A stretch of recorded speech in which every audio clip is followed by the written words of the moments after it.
का दोस्तों आप देख रहे हैं सफलता ग्रुप और जिसमें आज हम बात कर रहे हैं इंटर अकाउंट के कुछ महत्वपूर्ण ऑब्जेक्टिव क्वेश्चन का जो परीक्षा के दृष्टिकोण से काफ़ी ही महत्वपूर्ण है।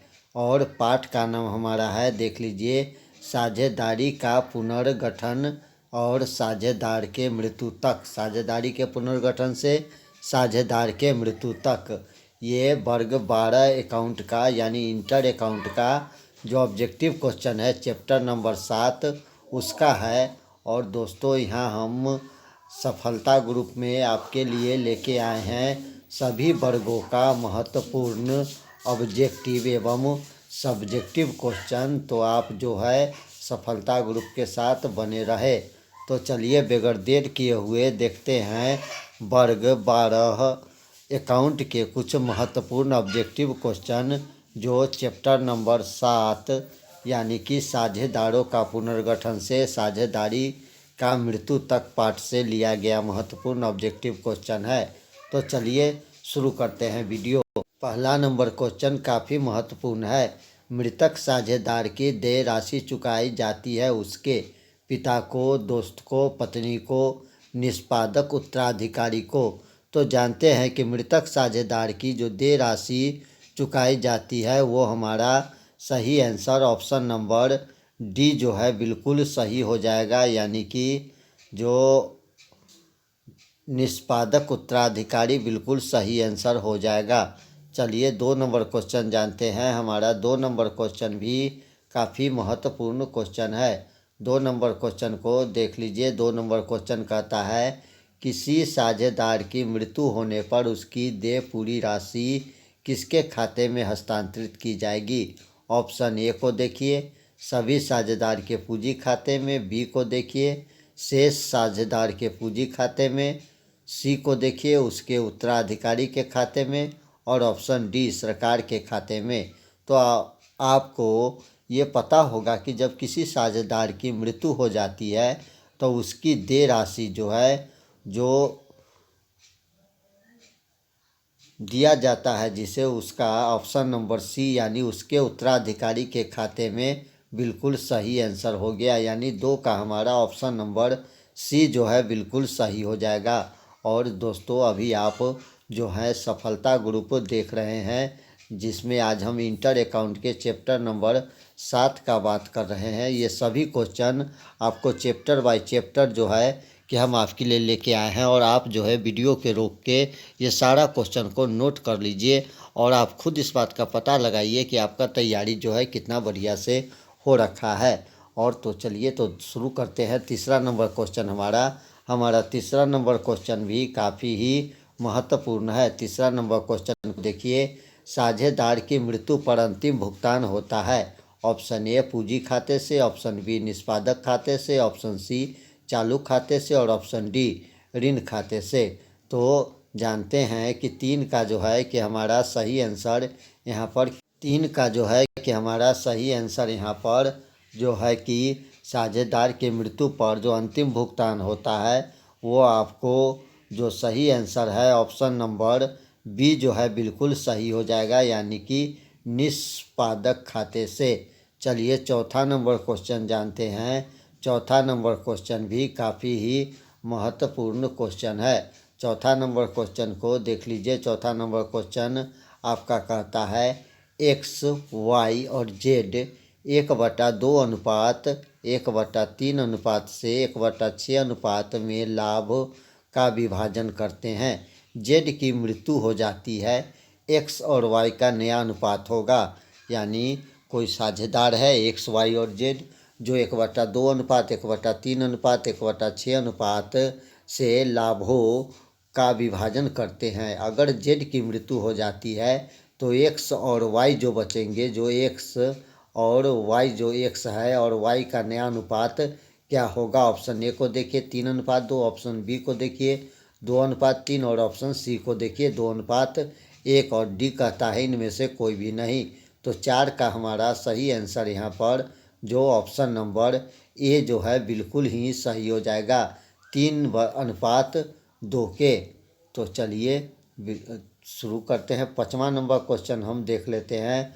5वां नंबर क्वेश्चन जो है कि कहता है कि मृतक साझेदार के निष्पादक को साझेदार की मृत्यु तिथि से देय राशि पर ब्याज दिया जाएगा। ऑप्शन ए 5% वार्षिक, 6% वार्षिक, 7% वार्षिक या 8% वार्षिक।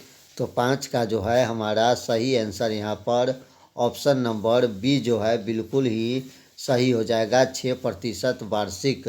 चलिए 6 नंबर क्वेश्चन जानते हैं। 6 नंबर क्वेश्चन भी काफ़ी ही महत्वपूर्ण है।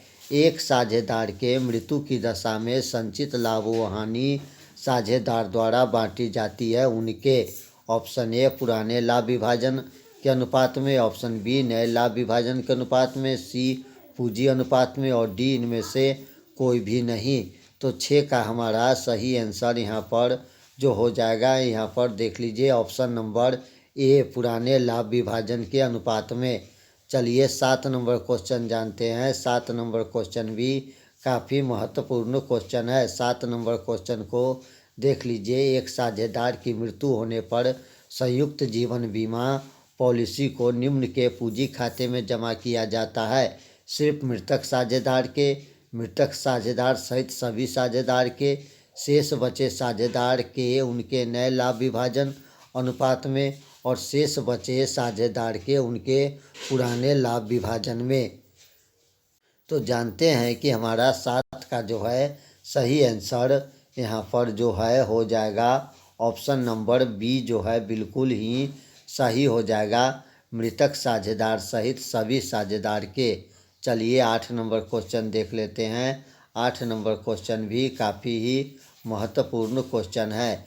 8 नंबर क्वेश्चन कहता है किसी साझेदार की मृत्यु पर शेष साझेदार जिन्होंने लाभ विभाजन अनुपात में परिवर्तन के कारण लाभ किया है क्षतिपूर्ति करेंगे। ऑप्शन ए को देख लीजिए। ऑप्शन ए कहता है मृतक साझेदार के, ऑप्शन बी शेष साझेदार के जिन्होंने त्याग किया है, साथ ही मृतक साझेदार के। ऑप्शन डी कहता है, सी कहता है कि शेष साझेदार के जिन्होंने त्याग किया है और ऑप्शन डी इनमें से कोई भी नहीं। तो जानते हैं हमारा सही आंसर क्या होगा। तो 8 का हमारा सही आंसर हो जाएगा मृतक साझेदार के, यानी किसी साझेदार की मृत्यु पर शेष साझेदार जिन्होंने लाभ विभाजन अनुपात में परिवर्तन के कारण लाभ किया है क्षतिपूर्ति करेंगे। तो इसका सही आंसर ऑप्शन नंबर ए यानी मृतक साझेदार के बिल्कुल सही हो जाएगा। चलिए 9 नंबर क्वेश्चन जानते हैं। 9 नंबर क्वेश्चन भी काफ़ी ही महत्वपूर्ण क्वेश्चन है। 9 नंबर क्वेश्चन देख लीजिए, कहता है काफ़ी लंबा थोड़ा क्वेश्चन है तो देख लेते हैं। 9 नंबर क्वेश्चन कहता है कि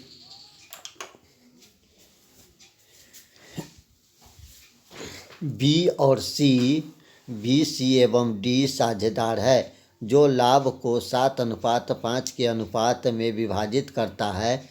30 जून 2016 को डी की मृत्यु हो गया और वर्ष 2015 से 16 के लिए लाभ 12,000 रुपया था। 1 अप्रैल 2016 से 30 जून 2016 तक की अवधि के लिए लाभ में हिस्से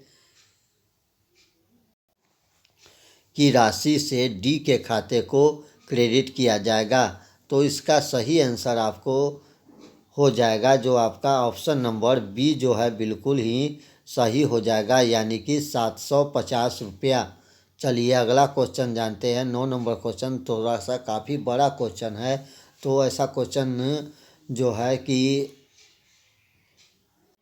जिसका सही आंसर ऑप्शन नंबर बी जो है यहाँ पर बिल्कुल सही हो जाएगा। 10 नंबर क्वेश्चन जानते हैं। 10 नंबर क्वेश्चन भी काफ़ी थोड़ा सा बड़ा क्वेश्चन है। ए, बी और सी साझेदार है और लाभ हानि को 2:2:1 के अनुपात में बांटते हैं। सी की मृत्यु 31 मार्च 2016 को हो गई। 31 मार्च 2016 को समाप्त होने वाली वर्ष के लिए लाभ 64,000 रुपया है। लाभ में मृतक साझेदार का हिस्सा होगा। तो ऑप्शन ए को देखिए 9200, ऑप्शन बी को देखिए 12,800, ऑप्शन सी को देखिए 3100। तो सही आंसर 10 का जो है हो जाएगा यहाँ पर ऑप्शन नंबर बी यानी 12,800 रुपया। चलिए 11 नंबर क्वेश्चन जानते हैं। 11 नंबर क्वेश्चन भी काफ़ी ही महत्वपूर्ण क्वेश्चन है। साझेदार की संयुक्त जीवन पॉलिसी एक डैश खाता है, नाम मात्र, व्यक्तिगत, दायित्व और संपत्ति।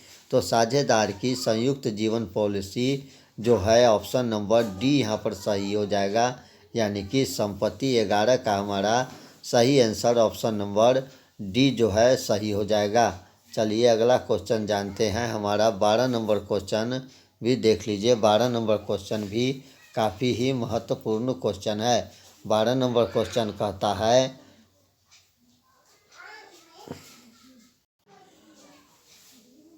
फर्म द्वारा प्राप्त संयुक्त बीमा पॉलिसी की राशि बांटी जाती है। ऑप्शन ए प्रारंभिक पूंजी अनुपात में, ऑप्शन बी अंतिम पूंजी अनुपात में, ऑप्शन सी साझेदार के पुराने लाभ विभाजन अनुपात में और ऑप्शन डी साझेदार के नए अनुपात में। तो 12 का जो है हमारा सही आंसर यहाँ पर जो है हो जाएगा ऑप्शन नंबर सी, यानी कि पुराने लाभ अनुपात विभाजन में। अगर इसका क्वेश्चन में थोड़ा सा प्रॉब्लम है, अगर इसका क्वेश्चन लग रहा है इसका आंसर कुछ और है तो आप प्लीज़ कमेंट करके बताइए। चलिए 13 नंबर क्वेश्चन देख लेते हैं। 13 नंबर क्वेश्चन भी काफ़ी महत्वपूर्ण क्वेश्चन है। 13 नंबर क्वेश्चन कहता है ABC 3:2 अनुपात के लाभ विभाजित करते हुए साझेदार है। अब 3 लाख रुपए की संयुक्त जीवन पॉलिसी थी। चिट्ठा में इसका संपूर्ण मूल्य 90,000 रुपया है। सी की मृत्यु हो जाती है। पॉलिसी में प्रत्येक साझेदार का हिस्सा क्या होगा? जो प्रत्येक साझेदार का यहाँ पर हिस्सा जो है पूछा जा रहा है, तो आपको सही आंसर बताना है। तो 13 का जो है हमारा सही आंसर हो जाएगा यहाँ पर आपको ऑप्शन नंबर जो सी जो है बिल्कुल सही हो जाएगा, यानी कि 1,50,000, 1,00,000 और 50,000 रुपया। अगला क्वेश्चन जानते हैं। हमारा अगला क्वेश्चन भी 14 नंबर क्वेश्चन भी काफ़ी महत्वपूर्ण क्वेश्चन है। 14 नंबर क्वेश्चन को देख लीजिए। 14 नंबर क्वेश्चन जो है वो कहता है कि XY एवं 27:5:4 के अनुपात में लाभों का विभाजन करते हुए साझेदार है। 30 जून 2015 को जेड की मृत्यु हो गई।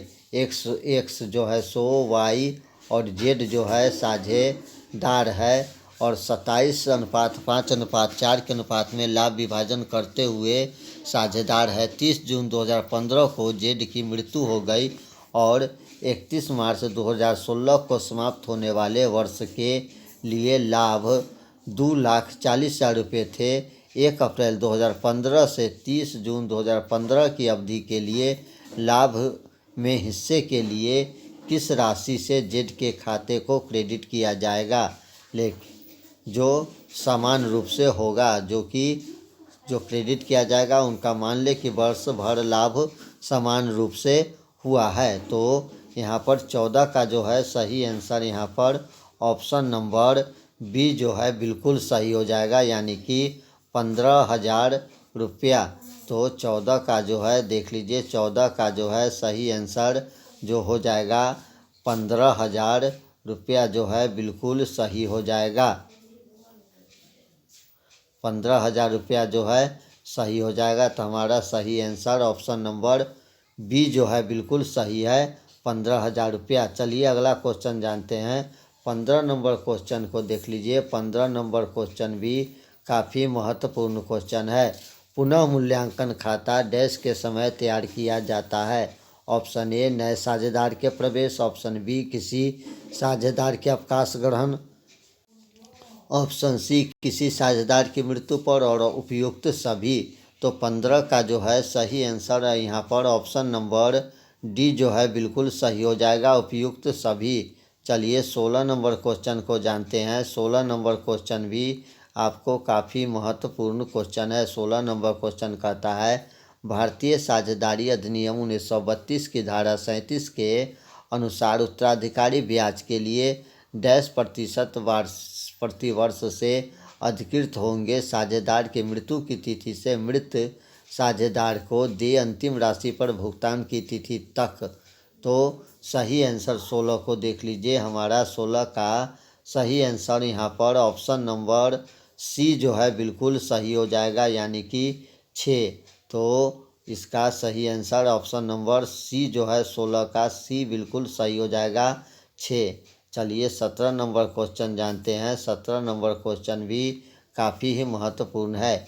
एक्स वाई तथा जेड साझेदार है जो लाभ हानि विभाजन 2:1 में बांटते हैं। फर्म के पास 1,20,000 रुपये की एक संयुक्त बीमा पॉलिसी है तथा चिट्ठे में 20,000 रुपये के समर्पण मूल्य पर दिखाई जा रही है। एक्स की मृत्यु पर इस जीएलपी को कैसे साझेदार में बांटा जाएगा? तो 17 का जो है हमारा सही आंसर ऑप्शन नंबर बी जो है बिल्कुल ही सही हो जाएगा, यानी कि 60,000, 30,000 और 30,000। तो चलिए देखते हैं अगला क्वेश्चन। 18 नंबर क्वेश्चन जो है काफ़ी ही महत्वपूर्ण है। 18 नंबर क्वेश्चन को देख लीजिए। कहता है एक साझेदार की मृत्यु के समय फर्म सभी साझेदार के लिए ली गई संयुक्त जीवन पॉलिसी के प्रति बीमा कंपनी से डैश पाता है। पॉलिसी राशि, संपूर्ण मूल्य, मृतक साझेदार की पॉलिसी राशि और सभी साझेदार का समर्पण मूल्य। तो हमारा सही आंसर 18 का जो है ऑप्शन नंबर यहाँ पर ए जो है बिल्कुल सही हो गया, पॉलिसी राशि। तो 19 नंबर क्वेश्चन जानते हैं। हमारा 19 नंबर क्वेश्चन भी काफ़ी ही महत्वपूर्ण है। 19 नंबर क्वेश्चन कहता है कि ए बी सी साझेदार है जो लाभ हानि को 3:2 के अनुपात में बांटते हैं। 1/3/2016 को सी की मृत्यु हो गई। पिछले 4 वर्ष के लिए फर्म की औसत लाभ 72,000 रुपया है। पुस्तक 31 दिसंबर के बाद बंद की जाती है। मृत्यु की तिथि तक सी के लाभ में हिस्सा होगा। तो मृत्यु के तिथि पर तक जो सी के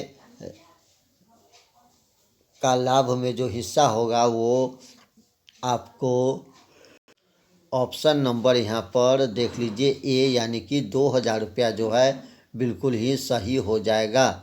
चलिए अगला क्वेश्चन जानते हैं। अगला क्वेश्चन भी काफ़ी महत्वपूर्ण क्वेश्चन है। अगला क्वेश्चन 20 नंबर क्वेश्चन को देख लीजिए। कहता है अ ब और स लाभ हानि को 3:2:1 के अनुपात में बांटते हुए साझेदार है। 100 की मृत्यु हो जाती है और ख्याति का मूल्य 60,000 रुपये लग जाता है। मृत साझेदार के उत्तराधिकारी को खाते को नियमित देय राशि होगी। तो नियमित देय राशि जो है होगी वो 20 का हमारा सही आंसर यहाँ पर ऑप्शन नंबर जो है सी जो है बिल्कुल ही सही हो जाएगा, यानी कि 10,000 रुपया। चलिए 21 नंबर क्वेश्चन जानते हैं। 21 नंबर क्वेश्चन कहता है ए मेल तथा ए 9:4:3 के अनुपात में लाभ को बांटते हुए साझेदार है। उन्होंने 96,000 रुपये की एक संयुक्त जीवन पॉलिसी ले रखी है। एक की मृत्यु हो जाती संयुक्त जीवन पॉलिसी की राशि में ए का हिस्सा क्या है? तो संयुक्त जीवन पॉलिसी राशि में जो ए का हिस्सा है वो आपको ऑप्शन नंबर ए, यानी कि 18,000 बिल्कुल सही है। चलिए 22 नंबर क्वेश्चन जानते हैं। 22 नंबर क्वेश्चन कहता है किसी साझेदार के अवकाश ग्रहण करने वाले मृत्यु होने पर संपत्ति और दायित्व के मूल्य में परिवर्तन को दिखाने के लिए कौन सा खाता तैयार किया जाता है? पुनः मूल्यांकन, वसूली खाता, साझेदार का पूंजी खाता और ऑप्शन नंबर डी देखिए इनमें से कोई नहीं। तो हम सही आंसर जो है आपको हो जाएगा पुनः मूल्यांकन खाता, बिल्कुल सही है। चलिए 23 नंबर क्वेश्चन जान लेते हैं। 23 नंबर क्वेश्चन कहता है मृत्यु के तिथि तक फर्म के लाभ में मृतक साझेदार के हिस्से की गणना की विधि कौन सी है? समय के आधार पर, विक्रय के आधार पर, ये और भी दोनों के आधार पर, और इनमें से कोई नहीं। तो 23 का जो है हमारा सही आंसर यहाँ पर ऑप्शन नंबर जो है सी जो है बिल्कुल ही सही हो जाएगा, यानी ए और बी दोनों के आधार पर। चलिए 24 नंबर क्वेश्चन कहता है यदि साझेदार ए बी सी 5:3:2 में लाभ बांट रहे हैं तो साझेदार ए की मृत्यु पर ख्याति के नाम पर ए के उत्तराधिकारी को बी और सी कितनी राशि चुकाएंगे? ख्याति का मूल्य 3 वर्ष के औसत लाभ के दुगुने पर किया जाता है विगत 3 वर्षों का कुल लाभ। तो हमारा सही आंसर यहाँ पर जो है ऑप्शन नंबर जो देख लीजिए डी जो है बिल्कुल सही हो जाएगा, यानी कि 2,16,000 और 1,44,000 रुपया। चलिए अगला क्वेश्चन जानते हैं। 25 नंबर क्वेश्चन जो देख लीजिए। 25 नंबर क्वेश्चन कहता है किसी साझेदार की मृत्यु पर उसके उत्तराधिकारी को संबंध अवधि के लिए मृत साझेदार के लाभ का भाग चुकाया जाता है। इस भुगतान को लेखा में किया जाता है। तो इस भुगतान को लेखा में जो किया जाता है वो ऑप्शन नंबर सी हमारा बिल्कुल ही सही हो जाएगा, यानी कि संचय उच्चनत। तो ये था इंटर अकाउंट के कुछ महत्वपूर्ण ऑब्जेक्टिव क्वेश्चन जिसको हमने चैप्टर नंबर 7 से लिया गया था, साझेदारी का पुनर्गठन से साझेदारों की मृत्यु तक। इससे पहले का 6 भाग का 6 चैप्टर अपलोड है, चैप्टर बाय चैप्टर अपलोड है। अगर आपने अभी तक नहीं देखा है तो जाके देख लीजिए और कमेंट करके बताइए कि आपका कितना आंसर यहाँ पर सही आ रहा है। तो चलिए मिलते हैं फिर अगले वीडियो में। तब तक के लिए जय हिंद, नमस्कार। आप देख रहे थे सफलता ग्रुप। तो आप अगले वीडियो में फिर से एक बार हम आपके लिए महत्वपूर्ण ऑब्जेक्टिव क्वेश्चन लेके आएंगे। तब तक के लिए दीजिए इजाज़त, नमस्ते।